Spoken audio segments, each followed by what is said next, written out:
Hello again, I'm Fluff and this is Dynasty Warriors Online. DWO is a game from a brand with a history. It's also set in and uses characters from the Romance of the Three Kingdoms, which is a bit of a Chinese classic, in which the kingdoms of Shu, Wei and Wu have a massive Barney, and ultimately get rolled by Jin. The kingdom, not the drink. Put very simply, Shui are good guys, Wei are bad guys, and Wu just like to carry us all day every day. If you fancy going deeper, then the story has been translated, so you too can play the "Oh God, how do I pronounce this" game.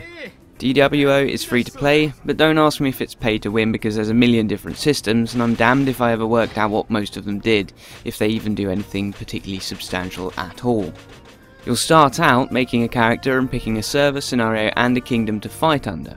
As it stands, there's only one server and it's in Montreal, so the choice is pretty simple there. You'll also be choosing a general to serve with, and I picked Zhuge Liang, who's basically Chinese Gandalf, but there's normally several you can pick, so if Rotund is your thing, then they have got you covered. For those who doubt Dynasty Warriors Online status as an MMO, just check for the groups of people idling in public areas and generating lag where they crowd round the auction house broker. In addition, I direct you to the rideable tigers, the giant foxes, and I'm sure you get the idea. The gameplay itself is very typical Dynasty Warriors style hack and slash, where you kill hundreds of peons while searching for the next bastard in a fancy hat. But some bright spark understood that this alone might get old fast, so they introduced the flask system. Collecting flasks allows you to power up your character by filling a slot with each one collected, which slot can then be activated. For instance, you could flask up and activate a permanent attack power boost or a random timed buff. If you collect 7 flasks in a row, it means you can activate the combo slot, which extends your moveset. Initially, the system results in an early period of flasking up to power up your character, and then strategic use of the same in combat with other players. A 25-second 2x attack boost can be very useful indeed, especially if you want to cut someone down fast. You have a decent amount of options in combat with normal attack combos, charge attack combos, an advanced power based on the weapon you're using, and an ultimate special move of arse kicking, which presumably is powered by the blood of all those you've cut down. Oh, sorry, I mean KO'd. There's also a massive selection of weapons, and for the most part there's plenty of variation in theme. There's plenty for you to play about with. Graphically, as you can probably see, it's unlikely to throw you into adoring ecstasies, but it is perfectly serviceable. And when it all works, it's actually quite good, which brings me to a few small points that count against Dynasty Warriors Online. These are all to do with the actual competitive match part of the game rather than the social MMO-y bit, so take that as you will. First off, the single server hurts things no matter how you cut it in terms of degrading the gameplay experience for everyone. The main reasons are because there's no lag compensation system and the game itself doesn't seem to deal well with two players meeting, so things tend to get uncomfortable fast.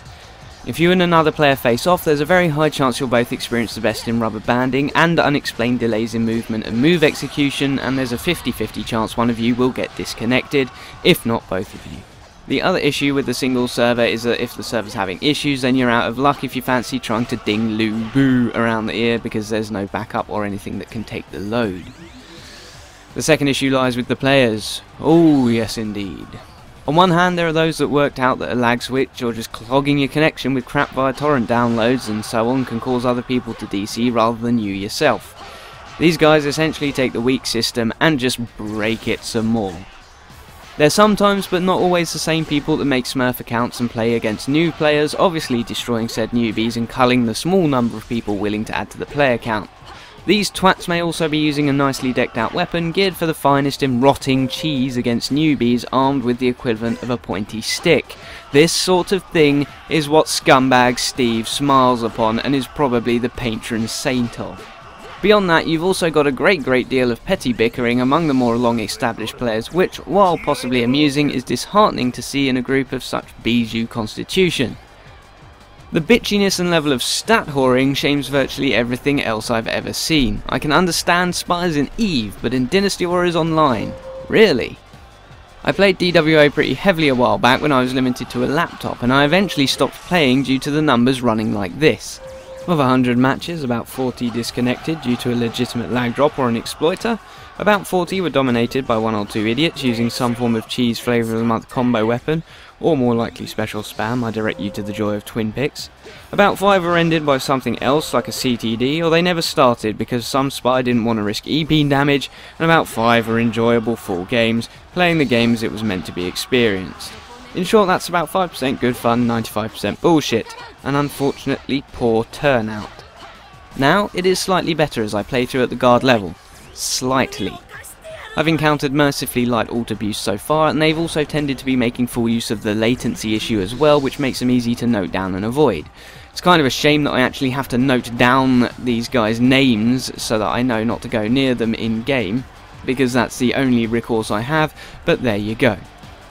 In summary, the community whines that they play second fiddle to the Japan, Taiwan, Southeast Asia outing of DWO, and okay, I understand that some of this is down to Three Kingdoms being relatively less popular over in the West by comparison to the East, and also the genre, the hack and slash repetition, being more niche. I understand there's also some stuff to do with the way Koei and Aeria work their shiz as well. However, the community does very little in aid of its own growth, but it does a whole lot to hurt it. It seems they've gotten even more insular than the last time I checked in, and they've got doubly unpleasant. I still maintain that the way to go is to attract people by being welcoming, helpful, and accommodating of your newbies, than by being curt elitists and indulging in what is essentially snobbery.